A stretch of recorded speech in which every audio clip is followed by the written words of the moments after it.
questions for any of these wonderful speakers?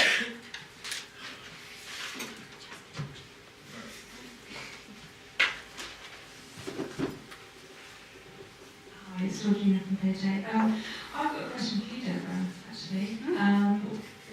I'm fascinated by the patient peer review as well. I just wondered if you or everyone in the audience actually,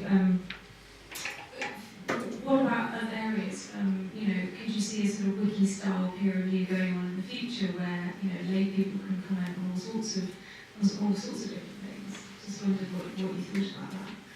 And what other areas, particularly, of science could benefit from lay person's peer review as well, beyond clinical.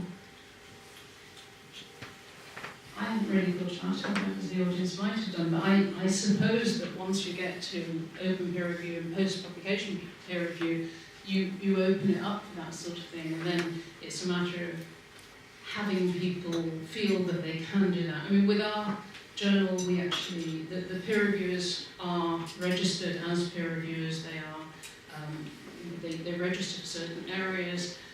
We validate who they are and what they know. So it's not just anyone peer reviewing, but I imagine that in a post-publication peer review type situation, you could have anyone do that. Anyone have any thoughts on that? I have.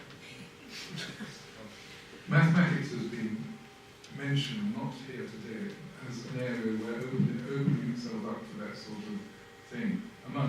There's a man called Tim Gowers in Cambridge who's made quite a stir. However, if you talk to other mathematicians, which I have done, they say, we mathematicians really do not want to be bothered by comments on our papers by people who are not really in the field, because mathematics works in that way. They said, if we tried this, it would just take too much time and no help. I'm just mentioning that.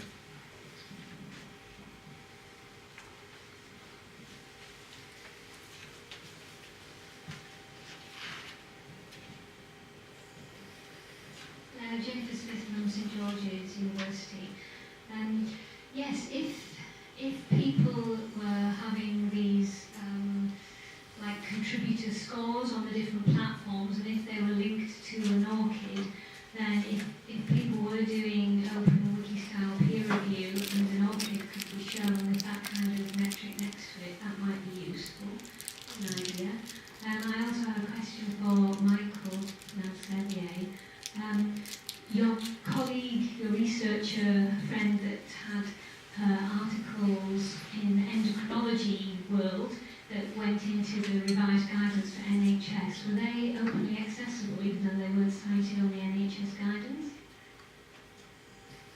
I honestly don't know what the policy of the journal she writes for are. Honestly couldn't tell you. I have read them, but then I have access to most papers through several means. I'm not sure that was the distinguishing feature in any case. I mean, she co-ran one of the larger field studies that made the impact.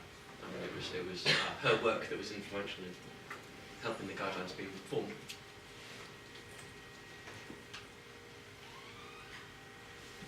I have a question, then I'll ask Ian for a question after that. I've got a question for Dave about incentives and what Jeremy was talking about earlier in terms of sort of how you get behaviours embedded rather than sort of it being a stick. What do you think about how we can start to not only have the incentives to get people to behave differently, but also get those behaviours embedded in research? Yes, I mean that's a question we've been really struggling with the best way to do it, and I'm definitely took the point in Jeremy's thing. We've got to work with the community, and whilst at the same time I think trying to sort of give a sort of steer of where we want things to get to. It's a fine line, definitely. So I think as I skipped through it very briefly in the talk, but there's kind of a chicken and egg situation at the moment, I think. So there are new metrics emerging, which we're trying to get the kind of community engaged with, particularly in terms of kind of things that will help sort of measure data reuse more effectively. It's hard to get researchers engaged before, though, when they kind of suspect those things aren't going to be given a particularly high kind of or something that will be taken particularly into account in assessment processes. So we're trying to work on, but I think we've taken the view that we need to sort of try to push the availability of that information as a first step, and then see how we can gradually incorporate it into sort of recognition reward processes, and at the same time as well. That's kind of what we're thinking of.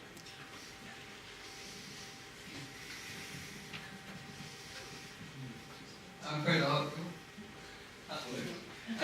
I was going to pick on David as well. I just wondered how much or to what extent are you seeing people applying for funding actually making use of non-traditional metrics in assessing their previous work or demonstrating what happened with the money that they received, or coming up with non-traditional ways of foreseeing how they would measure the impact of what they intend on doing with the money they will receive? It's quite hard to. I'm slightly separate from the kind of our application process. What we're certainly trying to do is kind of encourage them to include that information where we can. The extent to which they are, though, I'm not sure at the moment. I'm not, well, my suspicion is not to a huge extent that people are tending to go back, still rely on publications as the main thing, because that's what they suspect people reviewing will be taking value in as well. So, and so there's a need to sort of change, gradually try to change that. It's interesting from a publisher's perspective, because obviously lots of publishers invest in this technology as well, and you see it used in that context. I would think. Hi, I just wanted to pick on actually 2 points that crossed over, which is from my personal experience of acting as a patient reviewer for Arthritis Research UK's funding board. We found a really interesting phenomenon, which was that the lay patient body was keener on funding early stage research than late translation research. So even though these were people who would directly benefit from the work that you might think was most impactful and had a direct path to clinical treatments, time and time again, the lay panel would state that they thought the importance lay on early stage basic cellular research with a 20-year plus path to treatments. So I think it's not necessarily a tension between seeing the stuff that can be translated into knowledge economy terms or knowledge society terms and late stage, easy, low-hanging fruit, that horrible Silicon Valley-esque phrase. There is a way that we could see the public as understanding these processes and that being part of broader education in terms of impact and what we measure, and not just picking on the easy stuff. I think